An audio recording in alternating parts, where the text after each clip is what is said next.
Ayer, herramientas para jóvenes ministros, y hemos estado viendo, hace 8 días nos quedamos con la regla, la revelación progresiva, que se refiere a que el Señor de una forma progresiva, en aproximadamente 1500 años, fue dando su revelación en la historia de la redención. Habíamos establecido y pusimos aquel ejemplo y por cierto, ahí están sus tareas, unas muy buenas tareas, por cierto. Se llenaron las expectativas. Habíamos puesto, si se recuerda usted, si era correcto pedir el Espíritu Santo en cada servicio de oración. Y recuérdese que, fíjese que es un solo versículo en todas las escrituras que nos indican esto. Este versículo está antes de Hechos, de que descendiera el Espíritu Santo. No tenemos en las epístolas un mandato para pedir el Espíritu Santo. No hay ni un mandato para pedirlo.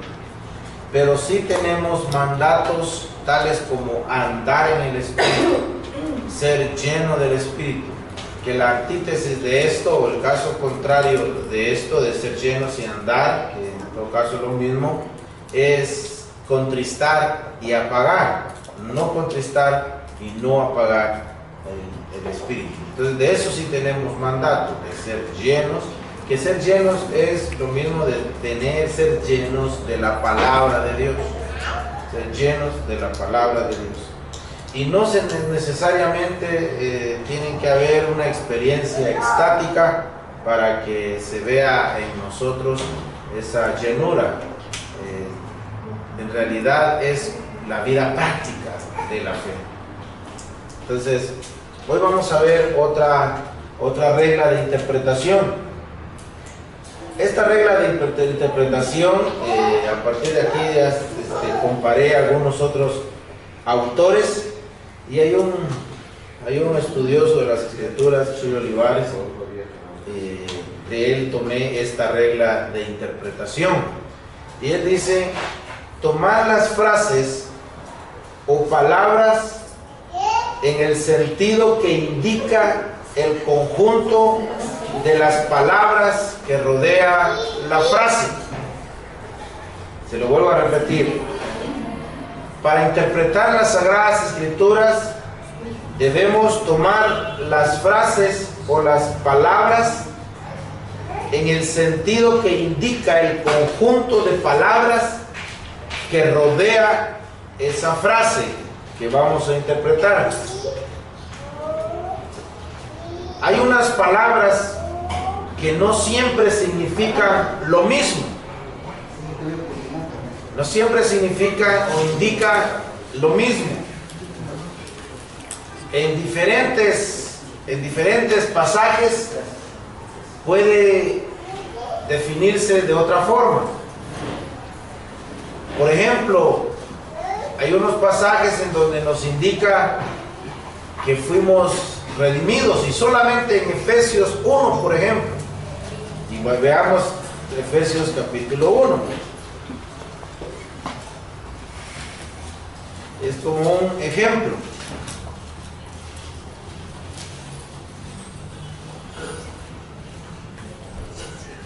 Se me escondió Efesios, aquí está, dice Efesios 1: en quien tenemos redención por su sangre, el perdón de pecados. Y mire usted, dice que tenemos redención por su sangre. Pero ahora vayamos al versículo 14, que es las arras de nuestra herencia hasta la redención de la posesión adquirida para la alabanza de su gloria. Dice hasta la redención, tiempo futuro. Entonces cualquier necio podría venir y decir: ya vieron, la Biblia se contradice, porque uno dice que ya fue redimido y en otro dice que todavía hace falta la redención. Entonces, por eso es necesario esta regla de interpretación, que tomemos la frase o el conjunto de frases que rodean esa frase que vamos nosotros a interpretar según el sentido que le dan las palabras mismas. La solución de esto es que ya fuimos nosotros redimidos. La redención a la que se refiere el versículo 14 se refiere, lo que en otros pasajes se refiere como la glorificación, la redención completa de nosotros, de todo nuestro ser, la adquisición de esta herencia que ya gozamos y que el Espíritu Santo nos ha sido como un sello, como una garantía de que sí vamos a recibir lo que nosotros no podemos estar en zozobra de si vamos a recibirlo o no. Es un hecho nuestra redención. El Señor ya nos redimió, nos salvó, pero en el tiempo futuro se va a dar lo que se conoce como la glorificación. Yendo a esto, vamos a ver, por ejemplo, la palabra fe. Ordinariamente o normalmente, la palabra fe nos hace referencia a creer, ¿no es cierto?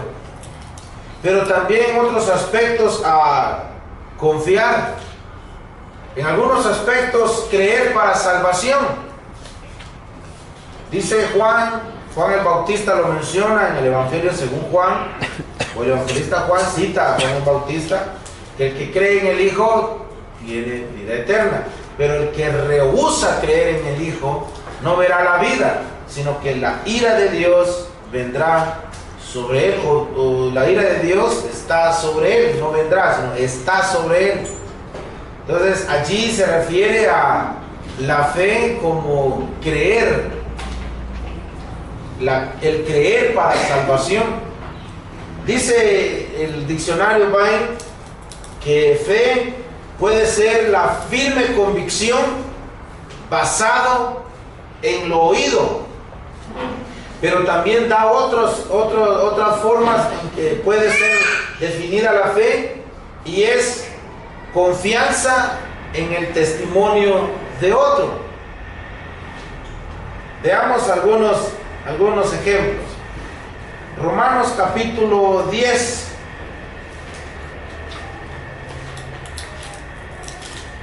Dice la palabra de Dios, versículo 17. Si hay un esgrima. Así que la fe es por el oír, y el oír por la palabra de Dios. La fe es por el oír, y el oír por la palabra de Dios. Entonces, la fe como la firme convicción basado en lo oído. Hay fe para salvación, pero esta fe lo produce la palabra de Dios. Es el Señor mismo, proviene de Dios, es un regalo de Dios. En Hechos, capítulo 6, versículo 7, tenemos otro uso que se le da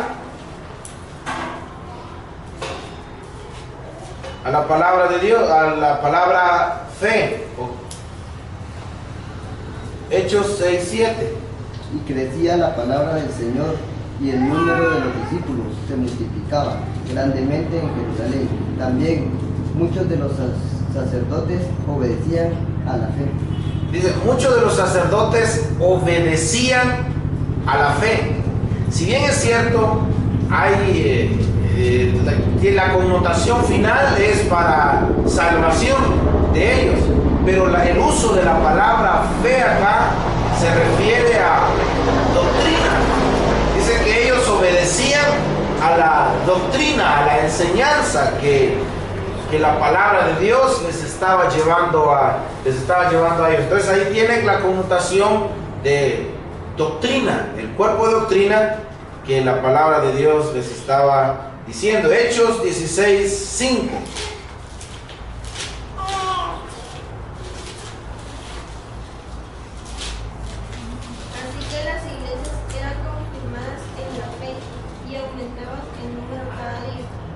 Dice que las iglesias eran confirmadas en la fe. Allí también tiene la connotación de doctrina. o de creencia. Vemos otro ejemplo en Gálatas 1:23.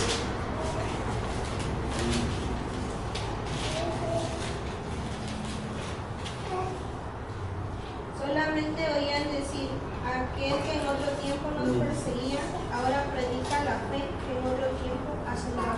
Ahora predica la fe. Aquí no es convicción para salvación, no es creer para salvación, sino que ahora él predica la doctrina que él tanto aborrecía, la doctrina que él quiso destruir.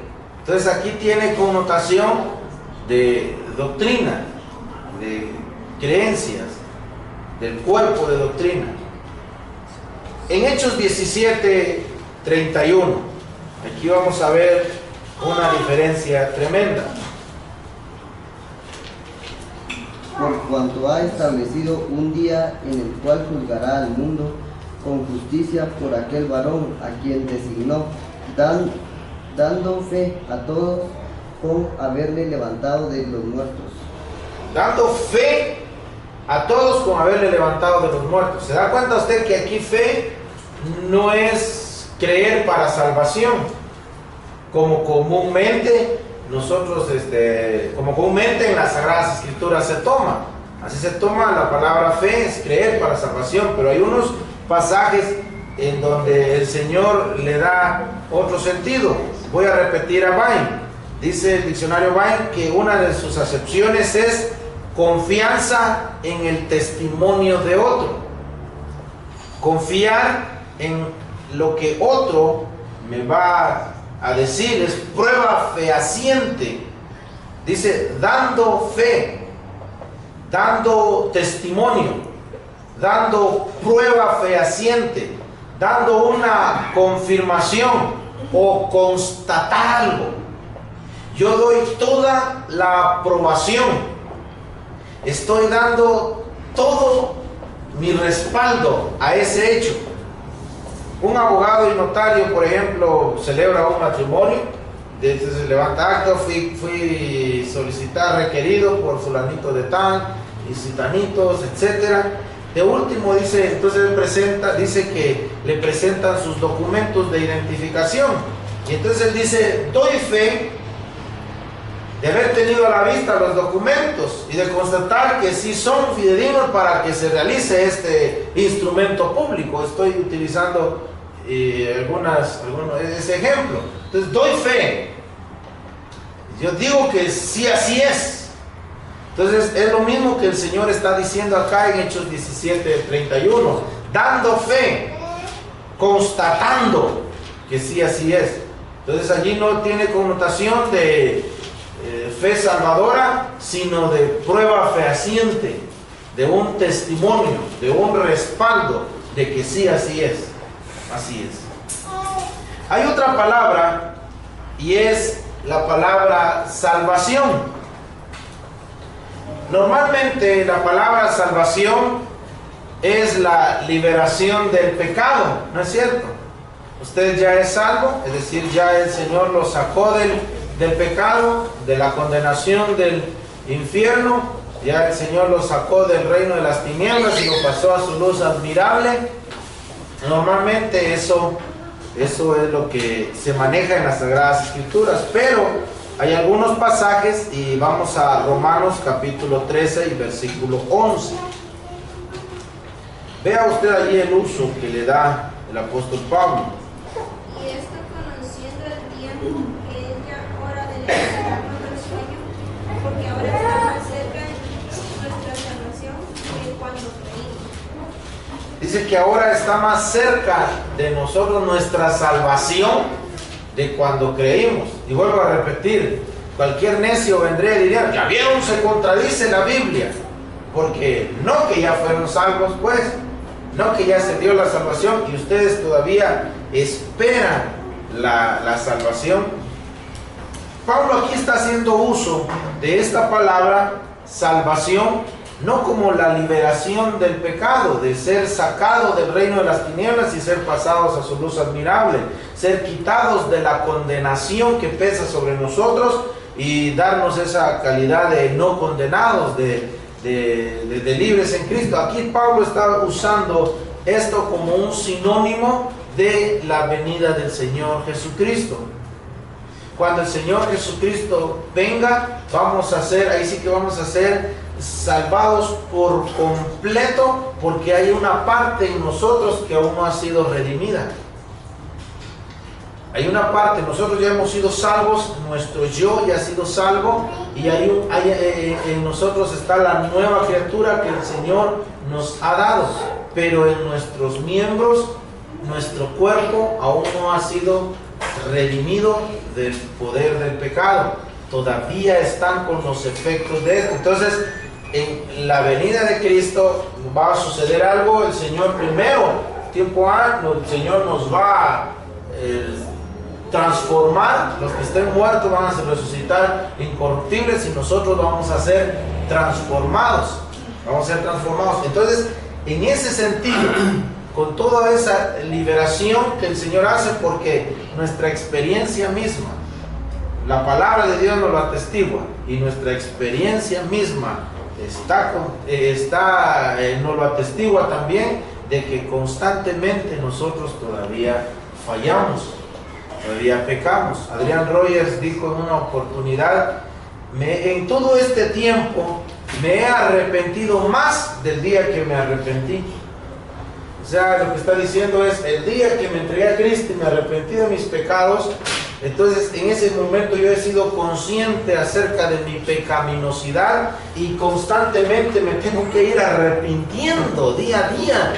Me arrepiento, ya no para salvación, sino porque soy consciente de que la pecaminosidad en mí aún está. Entonces a eso se está refiriendo el apóstol Pablo, cuando el Señor venga y todo lo que conlleva esta gloriosa venida del Señor. Hermano, disculpe, ahí entra el tercer aspecto de la salvación, cuando seremos salvos de la presencia del pecado.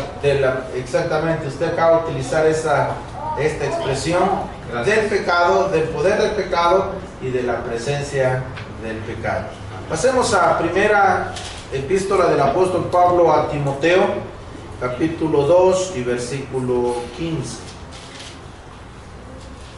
Pero se salvará engendrando hijos, si permaneciere en fe, amor y santificación con modestia. Amén. Miren lo que utiliza. O sea que la mujer, aunque no reciba al Señor Jesucristo, de todos modos va a ser salva si tiene su docena de hijos. La Biblia dice, engendrando hijos. O sea, si todavía dicen algunos, es añera, dicen.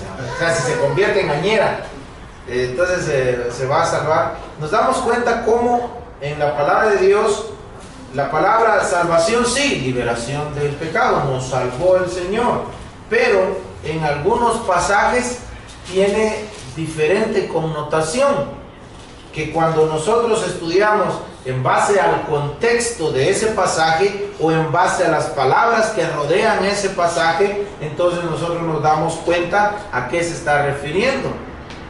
Aquí no se está refiriendo a salvación como la liberación del pecado, la salvación de la condenación que pesa ya sobre el ser humano, salvación de la ira de Dios que ya pesa sobre él, pero que se hará efectiva porque el Señor lo enjuiciará. No se refiere a eso. En primer lugar, veamos esta frase: se salvará engendrando hijos. Entonces claramente se refiere, no tiene connotación a la salvación del pecado.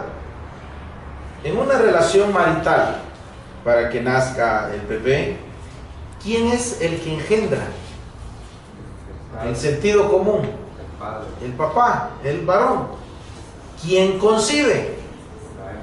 La mujer. Así en sentido común, ¿quién engendra y quién concibe? Entonces aquí el apóstol Pablo no está diciendo, no está utilizando la palabra salvación en ese sentido. O sea, imagínense, no me he escuchado yo algún loco ahí que diga eso, que si tiene 50 hijos va a ser salvo. Pues imagínense, más de alguno puede levantarse con esas ideas.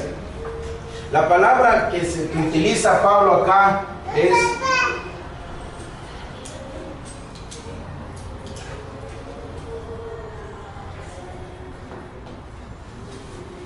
tecnogonía,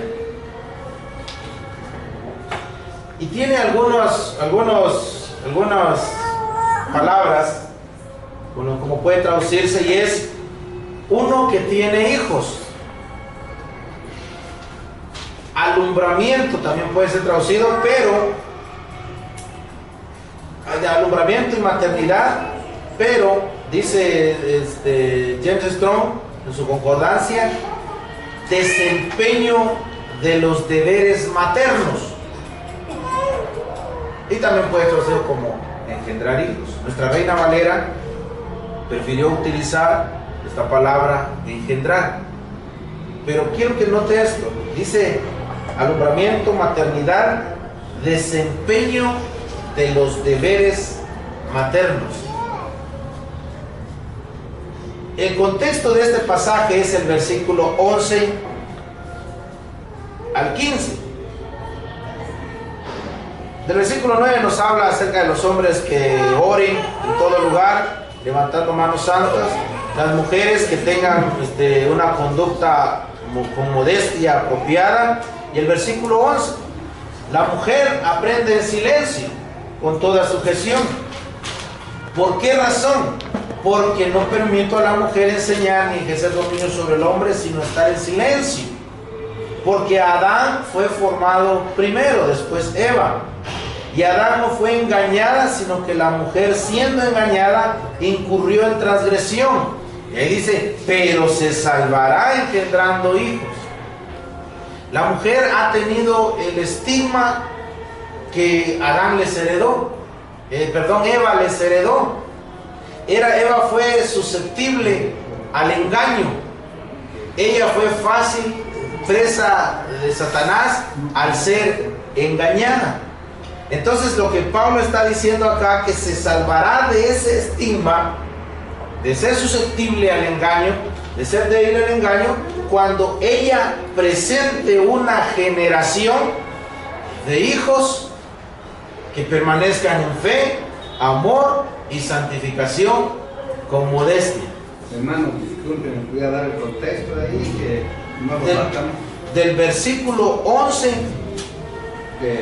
al 15, de aquí de 1 Timoteo capítulo 2. Del 11, inmediatamente, y Adán no fue engañado, sino que la mujer, siendo engañada, incurrió en transgresión, pero se salvará. Lo que está diciendo lo está conectando con el versículo inmediato anterior. Se salvará del estigma que ella ha tenido de ser débil, de ser susceptible al engaño. Y cuando dice cumple los oficios domésticos en cuanto al cuidado de los niños, el cuidado de una generación que permanezca en fe, amor, santificación y con modestia. Y de esto, mis amados hermanos, las hermanas tienen un papel muy tremendo en el hogar. ¿Con quién normalmente se la pasan los chicos? En casa. Con mamá, normalmente. Y Dios no lo quiera, si algún día, pues, si llegase a disolver, mi Señor no lo quiere, yo no lo quiero en estos momentos. Entonces, si llegase a disolver, yo no sería tan tonto para decir, me llevo a mis hijos. ¿Verdad? Yo sé que el mejor lugar es allí con ellos. Y ellas tienen un papel tremendo y una oportunidad grande de influenciar. Si todavía continúa el machismo, que no es bíblico, el machismo no es bíblico, si todavía continúa el machismo, es debido a muchas madres. Mi madrecita me enseñó a lavar, a planchar, a barrer, a cocinar, y hasta ahorita todavía tengo mis manitas y no se me han caído. Cuando mi esposita estaba ocupada, yo veo y le ayudo a hacer algo, ella salió a hacer algo, los chicos se quedan conmigo, les hago su desayuno, les hago su almuerzo, y hasta ahorita no se me han caído las manos. Pero cuántas madres ahí, es que eso es de mujer, y el varoncito, imagínese usted, se va perpetuando. Ah, hermano, entonces nos vamos a volver feministas, porque la Biblia tampoco es feminista. La Biblia está de acuerdo con roles que se deben de jugar, con papeles que debemos de jugar. Yo como varón, ella como la mujer, como esposa, con una función de esposa, yo como una función de esposo. Y ambos debemos de estar alineados conforme a la palabra de Dios. Entonces tampoco estoy predicando feminismo en esto. Al nene, todas las niñas lo pueden llamar. A la nena, no. Solo un varón, un hombre no lo puede llamar. Hermano, entonces vamos a dejar que a nuestras hijas las llamen todo mundo. No. Ellos tienen que aprender que son para una mujer nada más. Una oportunidad, mi hijito llegó, ya que estoy en esto. Una oportunidad, primero dijo que le gustaba una niña. No me gusta. No me gusta qué. Entonces aproveché en darle una lección. Yo no quiero que usted venga acá 15 días, es que es ella, otros 15 días, a los 15 días es que es ella, y a los otros al mes es que es ella. ¿Cuántas veces usted ha visto que yo ando cambiando? Yo no quiero que usted se vaya acostumbrando, porque después cuando sea grande va a seguir con esa costumbre. ¿Cuántas veces usted ha visto que yo traigo otra esposa, ya no me gusta esa esposa, hasta 15 días? No es así. Usted se debe a una mujer, y así es. Y mejor si se empieza a guardarse, y voy a utilizar esta expresión, virgen para su esposa. No solamente ella para usted para ella. Y qué satisfacción más grata que ambos lleguen en esa misma inocencia. Que los dos lleguen y empiecen a experimentar la vida sexual, matrimonial y social entre los dos. Qué bello sería eso. Entonces, dice aquí la palabra salvación no se está refiriendo entonces a la salvación del alma, se está refiriendo a la salvación de ese estigma que ha traído. Otra expresión, y voy a utilizar solamente esta nada más, es Efesios capítulo 6, versículo 12. Y la palabra que vamos a ver allí es carne. Porque no tenemos lucha contra sangre y carne, sino contra principados, contra potestades, contra los gobernadores de las tinieblas de este siglo, contra huestes espirituales de maldad en las religiones celestes. En las regiones celestes. Bueno, vean este otro ejemplo, y es la palabra carne. Como el apóstol Pablo en diversos pasajes, o las escrituras, mejor dicho, en diversos pasajes, le dan un sentido específico. No es el mismo sentido. Aquí, por ejemplo, no tenemos lucha contra sangre y carne. Se está refiriendo a personas. Pero más allá de personas, porque también los gatos tienen carne y tienen sangre. También los perritos tienen carne y sangre. Pero aquí la connotación es a personas. Pero más allá de personas, Pablo dice, no tenemos lucha en el ámbito humano.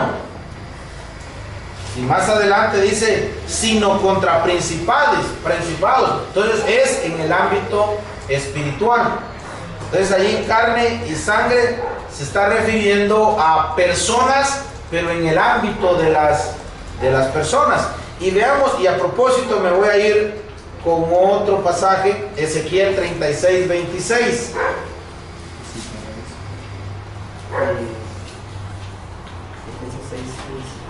Ezequiel 36, 26. Os daré corazón nuevo y pondré espíritu nuevo dentro de vosotros, y quitaré de vuestra carne el corazón de piedra, y os daré un corazón de carne. Amén. Y Hechos capítulo 8 y versículo 1. Mire cómo las escrituras relacionan esta palabra. Romanos 8:1. Ahora pues ninguna condenación hay para los que están en Cristo Jesús, los que no andan conforme a palabras bonitas.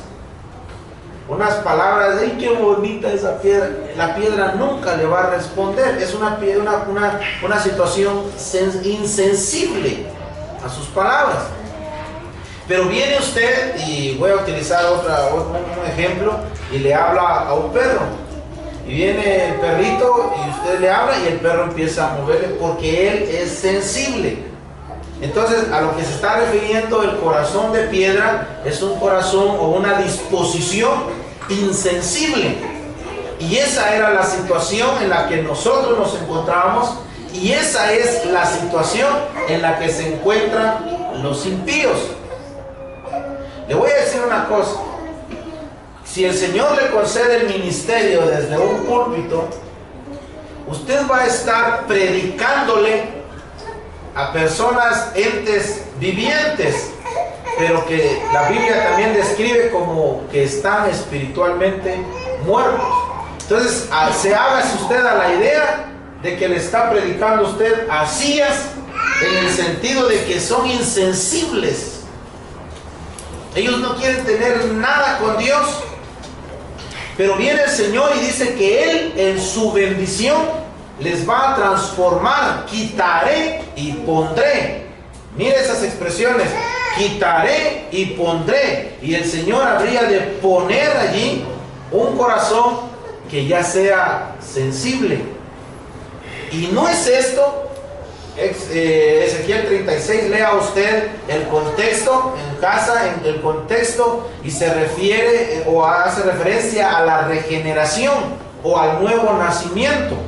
Domingos anteriores le he dicho que si usted quiere empezar a estudiar el nuevo nacimiento, ser nacido de Dios, utilice Ezequiel y después se viene por todo el Nuevo Testamento, llegar a Hechos, llegar a las epístolas, y allí va a encontrar usted una enseñanza tan grande sobre esta doctrina. Pero esta bendición, cuando el Señor le da la bendición de ser susceptible a la voz de Dios, antes nosotros nos justificábamos en nuestro pecado. No, yo no soy pecador. Bueno, sí, pero ¿quién no lo hace? Y empezamos nosotros, así es el hombre moral, así es el hombre. Sí, todo el mundo lo hace, se justifica, no es sensible a la voz del Espíritu Santo. Cuando en Romanos 8:1 el apóstol Pablo dice: los que no andan conforme a la carne, sino conforme al Espíritu, leamos el versículo 4.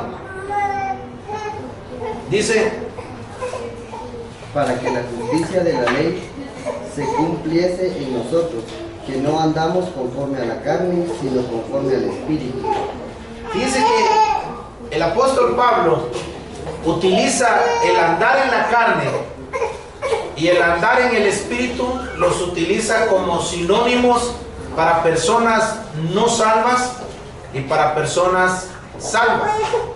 Nosotros puede llegar un momento en que nosotros podemos, cuando habla de andar en el Espíritu, al andar se está refiriendo a una conducta, a un estilo de vida, con todas, ahí sigue, con todas sus manías, con todas sus habilidades, con todos los hábitos que conlleva. Cuando habla de andar, se está refiriendo a eso, al estilo de vida que caracteriza a aquella persona. Entonces, Pablo a lo que se está refiriendo es a la salvación, andar. Cuando habla andar en la carne, su estilo de vida, con todos sus hábitos, vuelvo a repetir, sus manías, es decir, sus costumbres, con todo ese estilo de vida, se está refiriendo a los no salvos. Y andar en el Espíritu se está refiriendo a los que están en la esfera del Espíritu, los que están en el área del Espíritu, los que ya andan en el reino del Espíritu, donde Él es el que dirige y donde Él es el que gobierna. Ahora bien, puede llegar un momento en donde nosotros aún nos comportemos como la carne, que aún se evidencie en nuestra vida o aún salga en nuestra vida alguna obra de la carne. Se puede dar, pero el cristiano no puede andar, es decir, no puede caer otra vez y estar en el estado de la carne, es decir, el estado pecaminoso. Entonces a lo que se refiere es al estado pecaminoso. Allá en Ezequiel nos dice que se refiere al corazón o a la disposición sensible. Segunda a los Corintios capítulo 10 y versículo 4. Porque las armas de nuestra milicia no son carnales, sino poderosas en Dios para la destrucción de fortalezas. ¿Alguien me lee el versículo 3? Pues aunque andamos en la carne, no militamos según la carne. Cuando Pablo habla acá, los usos de carne, Efesios 6 se refiere a persona, pero más que todo el ámbito de los humanos. Ezequiel 36, 26 se refiere a ser sensible o insensible a la palabra de Dios. Romanos 8.4, 8.1 y 8.4 se refiere a andar fuera de la salvación, la persona no regenerada, sino que anda en la carne, lo que dice engendrado la carne es, lo que es engendrado el espíritu es. Y aquí Pablo en el versículo 3 nos presenta esas dos. Dice Pablo, pues aunque andamos en la carne, no militamos según la carne. Si bien es cierto, dice Pablo, yo ando en la carne, es decir, yo ando como humano, yo soy un humano como cualquiera. Eso es lo que está diciendo Pablo. Yo ando en la carne, es decir, soy humano, todavía estoy acá, soy de carne y hueso. Pero dice Pablo, y aprovecha Pablo en decir, pero no militamos según la carne. El militar, es decir, el enlistarse en unas filas del ejército. Pablo está usando la analogía de una guerra, de unos soldados. Entonces Pablo dice, yo me he enlistado según en un ejército, y según ese ejército no es en la carne. Por eso dice, según la carne, no es conforme a las áreas pecaminosas. Versículo 4. Porque las armas de nuestra milicia no son carnales, se está refiriendo, no son con estrategias humanas. Pablo no era un pragmático, Pablo no vendía el mensaje. Dice, las armas de nuestra milicia no son carnales, sino poderosas en Dios para la destrucción de fortalezas. Y aquí quiero aprovechar en decir algo. Dice que las armas de él no son carnales, es decir, conforme a las estrategias humanas, sino que son poderosas en el Señor, son armas de él. Ahora, ¿para qué es esa guerra? ¿En qué guerra es donde el apóstol Pablo está? Mis amados hermanos, el apóstol Pablo no perdía tiempo en andar retando a demonios territoriales como hoy se pretende hacer. Hay un evangelista, no sé si todavía estará activo, es argentino, Carlos Anaconda. Él dice que donde tiene alguna reunión evangelística, según ellos, o alguna campaña, él lo primero que hace es de que se para en cierto lugar y empieza a retar a los demonios maldiciéndolos. En Judas aprendemos de que no es esa una buena, correcta, no una actitud correcta. Lo que Pablo está diciendo, mire usted el versículo 5, para la destrucción de fortalezas. Vamos a destruir fortalezas, vamos a destruir imperios que se levantan. Pero luego dice, derribando argumentos y toda altivez que se levanta contra el conocimiento de Dios, y llevando cautivo todo pensamiento a la obediencia de Cristo, y estando prontos para castigar toda desobediencia cuando vuestra obediencia sea perfecta. Pablo dice, vamos a derribar, pero argumentos. La guerra del apóstol Pablo, igual que la guerra del Señor Jesucristo, era contra falsas doctrinas. Que se levantaba un pensamiento, Pablo los atacaba, Pablo los derribaba. Pablo no está enseñando acá de atar al hombre fuerte. espíritu de drogadicción te ato. ¿Cuántos el viernes que se reunieron ataron el espíritu de drogadicción? Y el día sábado hubieron muchos drogadictos. De hace 8 días, el domingo, el espíritu de adulterio y espíritu de fornicación y espíritu de alcoholismo te atamos. Pero durante toda esa semana, ¿cuántos adúlteros, cuántos fornicarios, cuántos borrachos hubieron el día de ayer? Imagínense usted. Ayer estuvimos en Panabajal y en la mañana llegamos a buena hora y iba pasando un fulano en su moto y llevaba atrás a otro así. Todo ensangretado, hermano. Pero se miraba que iba... Entonces como que se desató, a la media hora se desató. Pablo no nos está diciendo aquí que tenemos que atar a un demonio territorial. La guerra del apóstol Pablo era hacia los argumentos, hacia las falsas doctrinas, hacia lo que el hombre tiene en mente para justificar su pecado. Y por eso Pablo dice, los armamentos nuestros, nuestra milicia, todo lo que nosotros tenemos para hacer esta guerra no son con estrategias humanas, no es ser pragmáticos. ¿De qué me sirve traer un psicólogo acá? Tengo que tener todo, tengo todo que es la palabra de Dios, porque estoy derribando argumentos. Y miren qué es lo que dice, llevando cautivo todo pensamiento. Entonces se da cuenta dónde se encuentra, allí, en el pensamiento. Dios quiera que en estos momentos sí esté derribando argumentos. Dios quiera que con este estudio y los domingos anteriores se hayan estado derribando argumentos. Y Dios quiera que en este estudio y en toda predicación esté también llevando a la obediencia de Cristo todo pensamiento. ¿Se da cuenta usted que va acá? Pensamiento. Si algún joven había estado dispuesto y pensando en fornicación, Dios quiera que con una palabra, no fornicarás, el Señor haya derribado esos pensamientos y la haya llevado a la obediencia de Cristo. Lo que Pablo estaba diciendo era, quiero llevar a todos a la obediencia de Cristo.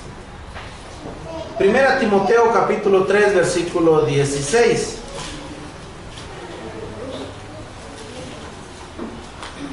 Después solo les voy a dar una definición del siguiente principio para interpretar las escrituras y nos vamos a quedar allí porque vamos a doblar las rodillas para orar.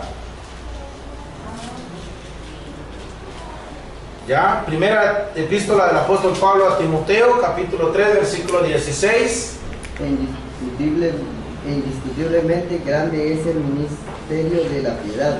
Dios fue manifestado en carne, justificado en espíritu, visto de los ángeles, predicado a los gentiles, creído en el mundo, recibido arriba en gloria. Amén. Aquí carne, bueno, todos entendemos cuál es la connotación de carne acá, pero la mejor interpretación sería Dios fue manifestado en humano. Dios fue manifestado como humano. Dios fue manifestado en carne humana, porque también los perritos tienen carne, los gatitos tienen carne. Entonces, ¿se da cuenta usted cómo la palabra carne se puede referir a ser humano? Puede referirse a ser sensible a la palabra de Dios, pero también puede referirse a pecado y también puede referirse a tendencias pecaminosas que aún están en nosotros. La carne puede referirse al área de los no salvos, pero también puede referirse a las tendencias pecaminosas de nosotros. Dejemos este principio acá y solamente miremos esta regla. La regla del contexto, la regla número 7. Si gusta, le doy una definición. Es aquella parte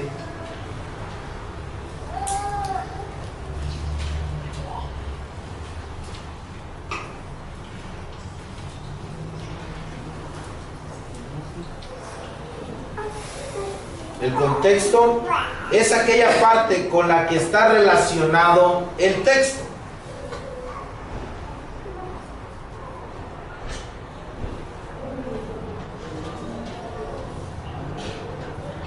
Esa relación puede ser inmediata o remota.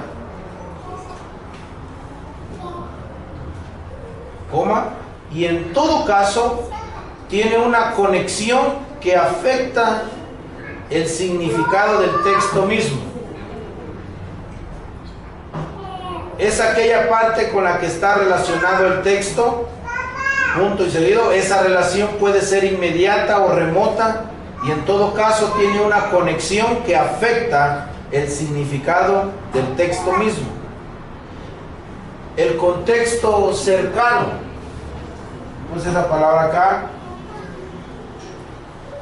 Es aquel que está inmediatamente antes o después del texto a interpretar. El contexto cercano es el que está inmediatamente antes o después del texto a interpretar. El contexto lejano es el que está en el libro o en el testamento en que se encuentra el texto.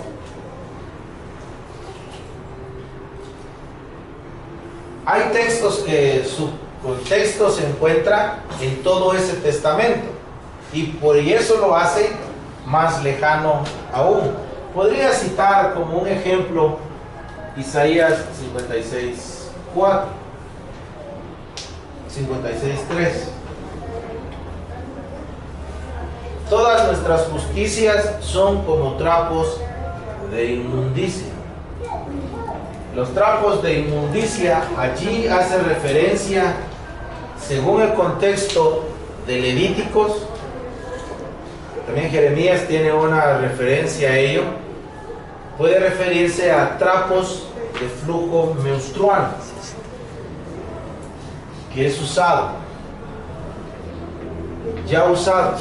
Entonces esto nos da una luz bastante tremenda, porque dice Isaías: todas nuestras justicias, es decir, todo lo que yo haga de bueno según yo, según mis congéneres, todo lo que yo haga de bueno, todo eso, dice, es como trapo de inmundicia delante de Dios.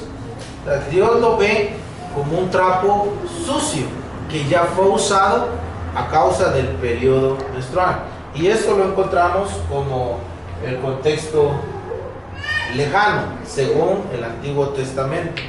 Ya en el Nuevo Testamento, para pecado, para justicias propias, inmundicia, ya son otras palabras que usan. También la literalidad de ese texto.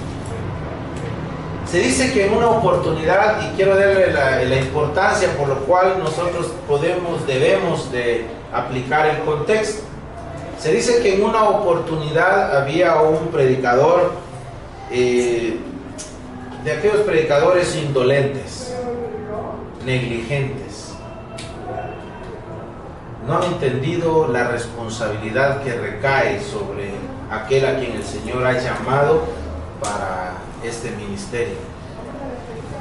Dice que él se afanaba y se ufanaba al decir que no había necesidad de estudiar la Biblia para ir a predicar, no había necesidad de estudiar la Biblia. Dios, el Espíritu Santo se habría de encargar de decirnos qué es lo que tendríamos que decir, malinterpretando y aplicando mal ese pasaje. Y dice que en una oportunidad, lo que él hacía era llegar a la Biblia y decía: bueno, vamos a ver dónde nos va a hablar el Espíritu Santo hoy. Y ¡boom! Abría. Y justo donde daba su vista era seña de que el Espíritu Santo ahí quería que él predicara. Entonces ahí donde hablaba, bueno, y leía el texto. Y dice que los hermanos, dicen que le hablaban, le decían: hermano, no es así, usted tiene que estudiar la palabra de Dios. Esta historia la escuché cuando yo era niño. Hasta que en una oportunidad, no cabe duda, el Señor mismo le dio una lección a este predicador que no había entendido su responsabilidad. Y dice que fue como solía hacerlo en su necedad. Vamos a ver qué es lo que nos dice el Espíritu Santo hoy. Y abrió su Biblia en Mateo 27:5. Mateo 27:5 dice: y arrojando las piezas de plata en el templo, salió y fue y se ahorcó. Y predicó sobre eso, y se ahorcó Judas y todo eso. Bueno, vamos a ver qué nos dice el Espíritu Santo ahora. Él se quedó con esa pregunta: ¿qué querrá decir el Señor allí? Pero él, vamos a ver, y boom, abre otra vez y llega justo en Lucas 10:37, donde dice: ve y haz tú lo mismo. El hombre es el que se quedó asustado y volvió a cerrar la Biblia y la abre nuevamente en Lucas 23:43. Hoy estarás conmigo en el paraíso. ¿Se da cuenta usted si fue cierto o no fue cierto? Yo lo oí cuando era niño. A mí me hubiese gustado oír la continuación de la historia. Si sí se arrepintió, si sí cambió de actitud, si sí hizo algo él, o continuó, mejor dejó el ministerio, le quedó grande el saco. Yo no sé. Me hubiese gustado saber qué fue, en qué terminó la historia de este hombre. Pero se da cuenta usted la importancia. Obviamente se está refiriendo a temas diferentes, a contextos completamente diferentes, pero este hombre, por no ser aplicado en el estudio de la palabra de Dios y no basarse y buscar los contextos de los pasajes, este hombre podía errar, o mejor dicho, estaba errando. Y saber cuántas falsas doctrinas pudo haber él predicado a causa de no tener esa diligencia en el estudio de la palabra de Dios. Quedémonos solo con la definición del contexto, y si el Señor nos lo concede, nos concede la vida, dentro de 8 días vamos a ver ejemplos respecto al contexto, y que el Señor nos siga bendiciendo por medio de su palabra. Amén. Amén.